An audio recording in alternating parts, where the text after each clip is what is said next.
Bible గ్రంథంలో మనం చూసినట్లయితే హోసన్నా అనే పదం బైబిల్లో ఎక్కడ ఉంది అని మనం పరిశీలన చేసినట్లయితే యేసు ప్రభు యెరూషలేము అనే పట్టణంలో ప్రవేశించేటప్పుడు మరి జనులందరూ కూడా ఆ మట్టలు పట్టుకొని హోసన్నా హోసన్నా అని కేకలు వేస్తా ఆయనను స్తుతిస్తూ ఉంటారు. అది వారి యొక్క హృదయంలో నుంచి వాళ్ళు అంటా ఉంటారు.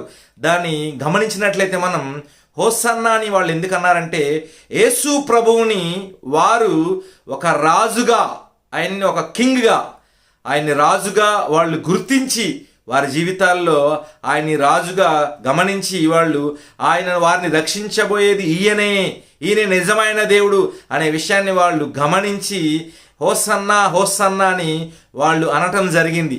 హోసన్నా అంటే అర్థం ఏంటంటే ది సేవియర్, రక్షించేవాడు, ది కింగ్ అంటే ఆయన రాజు అని. కాబట్టి వాళ్ళు చాలా జాయ్ఫుల్గా, సంతోషంగా ఆయన్ని ఆరాధిస్తూ ఆ విధంగా హోసన్నా హోసన్నా అని ఆయనను ఆరాధిస్తూ వాళ్ళు ఆ మాటలు పలకటం జరిగింది. ఈరోజు దేవుని బిడ్డలమైన మనం మట్టల ఆదివారం జరుపుకున్నాం కదా.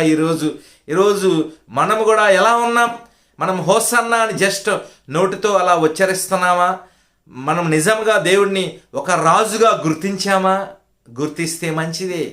రాజు ఆయన, ఈజ్ కింగ్ ఆఫ్ కింగ్స్, ఆయన రాజులకు రాజు, ఆయన మన రాజు. ఆ విషయాన్ని మనం గుర్తించి ఆయన అధికారానికి లోబడి మనం ముందుకు సాగేవారముగా ఉండాలి. ఇంకా ఆయనను సేవియర్గా మనం రికగ్నైజ్ చేస్తున్నామా? యేసయ్యను ఒక రక్షకుడుగా మనం గమనించామా, గుర్తించామా? ఈరోజు యేసు ప్రభువుని సొంత రక్షకుడుగా అంగీకరించిన నువ్వు ఆయన బాటలో నడుస్తున్నావా? దేవుడు నీతోనే మాట్లాడుతున్నారు. సహోదరుడా, సహోదరి, ఎలా ఉన్నావు నువ్వు? యేసు ప్రభువును రాజుగా అంగీకరించావా? యేసు ప్రభువుని రక్షకుడుగా అంగీకరించావా? అయితే మంచిదే. ఆయన రాజుగా అంగీకరించిన నీవు, ఆయనను రక్షకుడుగా అంగీకరించిన నువ్వు ఎలా ఉన్నావు? ఎలా ప్రవర్తిస్తున్నావు? ఎలా జీవిస్తున్నావు? రాజుగారి కుమారుడిగా, రాజుగారి కుమార్తెలాగా నువ్వు జీవిస్తున్నావా? అంటే ఆ రాయల్టీ మనకు ఆటోమేటిక్గా వచ్చేసింది. మనం రాజులైన యాజక సమూహము కదా. ఎప్పుడైతే మనం ఆయన వాక్యానుసారంగా జీవిస్తామో, ఎప్పుడైతే ఆయన రాజనీతిని మనము అనుసరిస్తామో, అది పరలోకపు రాజనీతి, ఈ లోక సంబంధమైనది కాదది. అదేంటో తెలుసా? బైబిల్ గ్రంథం చెప్తా ఉంది, ఆయన వాక్యాన్ని అనుసరించినప్పుడు మనం పరిశుద్ధులుగా మార్చబడతాం.